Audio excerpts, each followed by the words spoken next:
la surveillance de leur massif. Reportage. Ils patrouillent dans leur 4x4 jaune pour s'assurer que le feu ne reprend pas.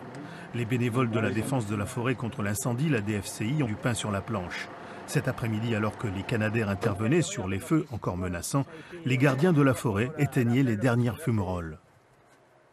On emploie l'appel parce que comme la surface est brûlée, donc il n'y a plus de risque. Donc, mais c'est pour éviter que tous ces fumerons éclatent partout et que ça propage de la fumée un peu partout, tous azimuts, quoi. Là, on est dans un cas très particulier puisque nous sommes sur une surface d'environ 600 hectares, dont à peu près 500 hectares sur la commune. Et pour la garde du feu, vous comprenez très bien que ce n'est pas une dizaine de personnes qui peuvent assurer la surveillance de 600 hectares. Donc ce soir, nous avons une réunion très importante sur l'organisation de la garde du feu avec l'aide de nos collègues des communes voisines mitoyennes. La DFCI a été créée par les sylviculteurs après les incendies meurtriers de 1949. Elle construit les pistes, entretient les points d'eau, mais cet été, le temps sec, la chaleur et peut-être l'imprudence de promeneurs ont eu raison des mesures de prévention.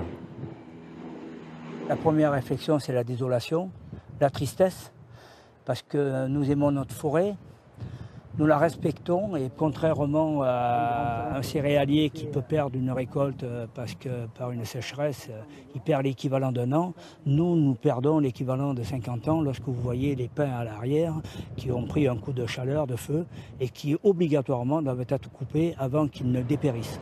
30 à 40 propriétaires forestiers de Saint-Jean-d'Illac auraient été touchés par ces incendies.